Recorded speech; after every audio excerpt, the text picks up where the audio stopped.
Shri Sachidananda Sadguru Sainath Maharaj Ki Jai. Chapter 32. In the beginning, Hemant Pant describes Sansara, the visible world, by the allegory of Ashwatha, the banyan tree, which has in its phraseology of the Gita roots above and branches below. Its branches are spread downwards and upwards and are nourished by the gunas, and its sprouts are the objects of the senses. Its roots, leading to actions, are extended downwards to this world of men. Its form cannot be known in this world, nor its end, its beginning, nor its support. After cutting this Ashwatha tree of strong roots with the sharp weapon of non attachment, one should seek the path beyond threading which there is no return. For traversing this path, the help of a good guide is absolutely necessary. However learned a man may be, or however deep his study of Vedas and Vedantas may be, he cannot go to his destination safely. If the guide be there to help him and show him the way, he would avoid the pitfalls and the wild beasts on the journey, and everything will be smooth sailing.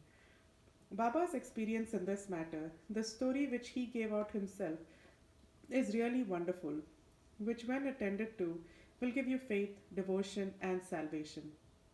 The quest. Once four of us were studying religious scriptures and other books, and being thus enlightened, we began to discuss the nature of the Brahman. One of us said that we should raise the self by the self and not depend on others.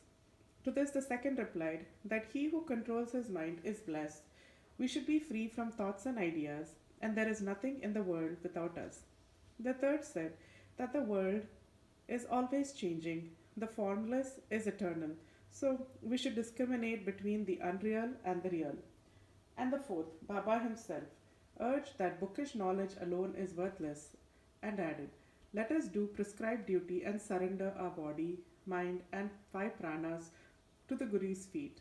Guru is God, all pervading. To this conviction, strong, unbounded faith is necessary.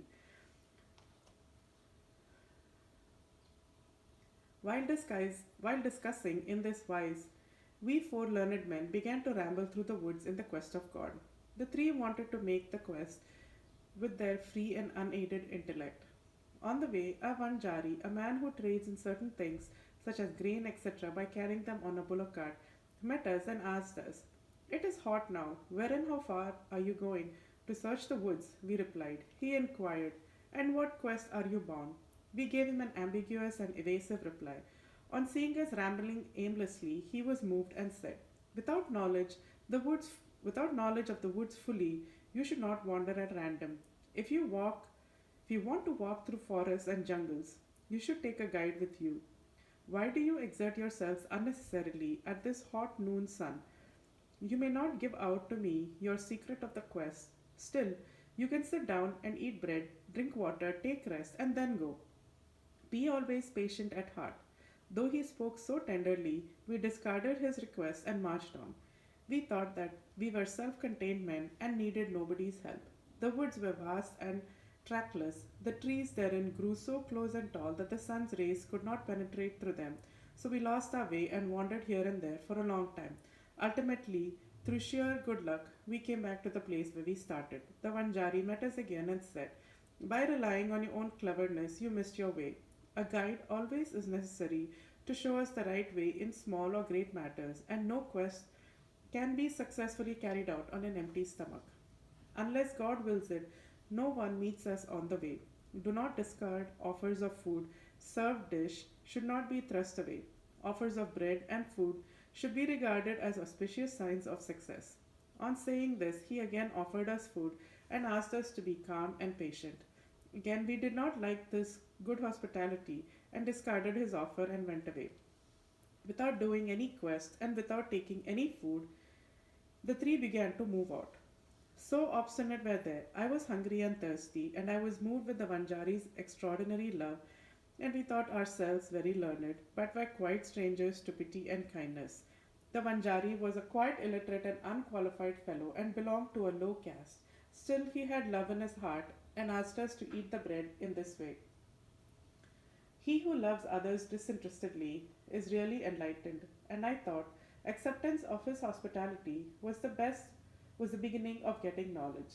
So very respectfully I accepted the loaf of bread offered, ate it, and drank water. Then lo, the Guru at once came and stood before us. What was the dispute about? He asked. I told him everything that had happened. Then he said, would you like to come with me? I will show you what you want. But he alone who believes in what I say will be successful. The others did not agree to what he said and left. But I bowed to him reverently and accepted his dictum. Then he took me to a well, tied my feet with a rope, and hung me head downwards and feet up from a tree near the well. I was suspended 3 feet above water, which I could not reach with my hands, or which could not go into my mouth. On suspending me in this matter, he went away, no one knew where. After 10 or 12 gatakas, 4 or 5 hours, he returned, and after taking me out quickly, asked me how I fared. In bliss supreme I was. How can a fool like me describe the joy I experienced? I replied. On hearing my answer, the Guru was much pleased with me, drew me near him, and stroking my body with his hand, kept me with him. He took care of me as tenderly as a mother bird does of her young ones. He put me into his school. How beautiful it was. There I forgot my parents, my all my attachments was snapped up, and I was liberated easily. I thought that I should embrace his neck and remain staring at him always. If his image was not fixed in my pupils, I would like better to be blind. Such was the school. No one who entered it once could return empty handed. My Guru became my all in all, my home and my property, mother and father, everything. All my senses left their places and concentrated themselves in my eyes, and my sight was centered on him. Thus was my Guru the sole object of my meditating, and I was conscious of nothing else. While meditating on him, my mind and intellect were stunned, and I had thus to keep quiet and bow to him in silence. There are other schools where you see an altogether different spectacle. The disciples go there to seek knowledge and spend their time and labor, but ultimately they have to repent. The Guru there boasts of his secret knowledge and his straightforwardness. He makes a show of his sacredness and holiness, but he is not tender at heart. He speaks a lot and sings his own glory. But his own words do not touch the disciples' hearts, and they are not convinced. So far as self realization is concerned, he has none. How could such schools be of any use to the disciples, and how can they be benefited? The Master, mentioned above, was of different type. By his grace, realization flashed upon me of itself without effort or study. I had not to seek anything, but everything became clear to me as broad daylight. The Guru alone knows how the topsy turvy suspension with head down and feet up can give happiness. Among the four, one was a karmata, ritualistic, who only knew how to observe and abstain from certain rites. The second was a jnani, who was puffed up with pride of knowledge. And the third was a bhakta, who surrendered himself completely to God, believing that he was the sole doer.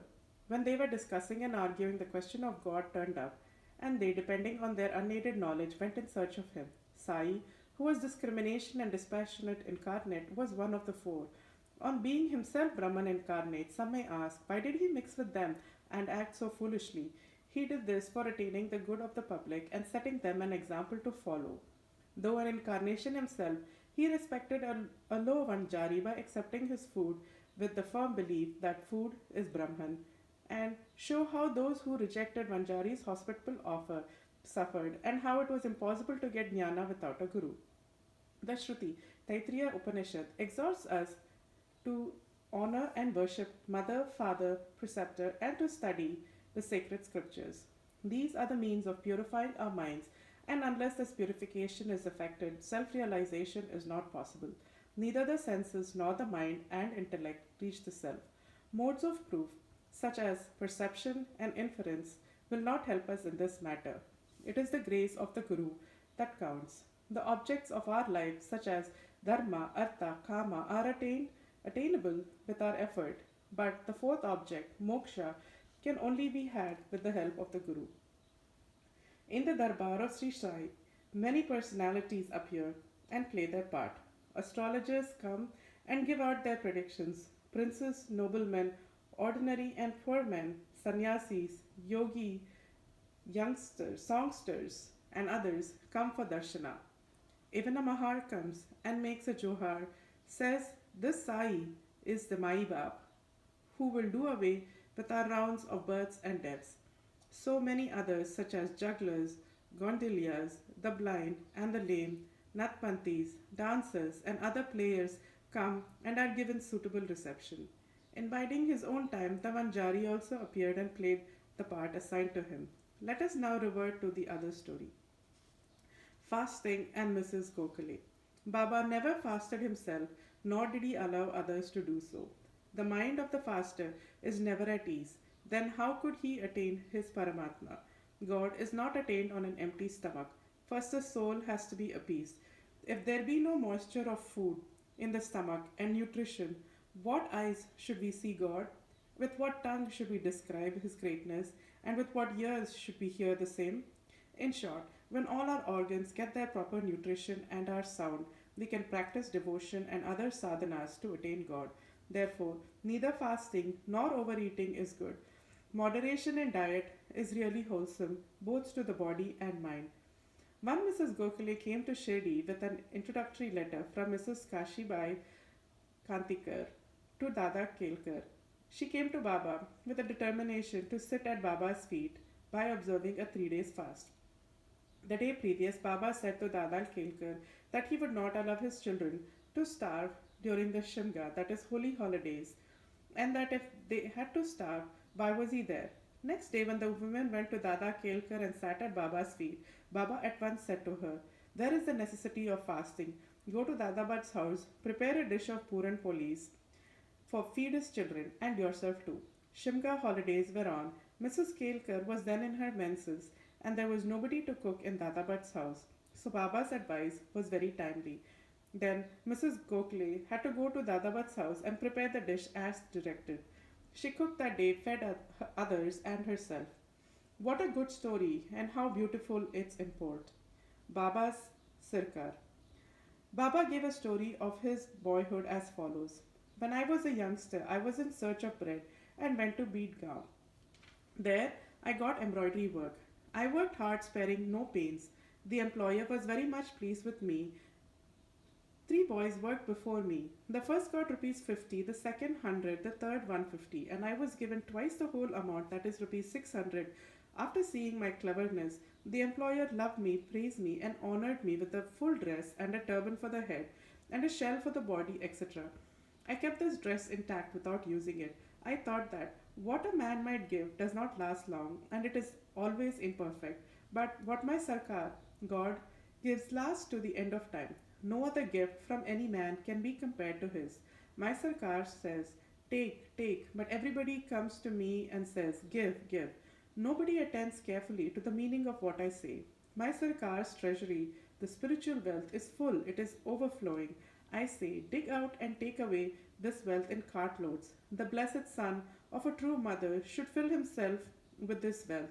The skill of my fakir and the leela of my Bhagavan and the aptitude of my Sarkar is quite unique. What about me? Body will mix with earth, breath with air. This time won't come again. I go somewhere, sit somewhere. The hard Maya troubles me much. Still, I feel always anxiety for my men. He who does nothing, spiritual endeavor, will reap its fruit. And he who remembers these words of mine will get invaluable happiness. Bo to Sri Sai, peace be to all. Sri Sachidananda Sadguru, Sainath Maharaj Ki Jai. End of chapter 37.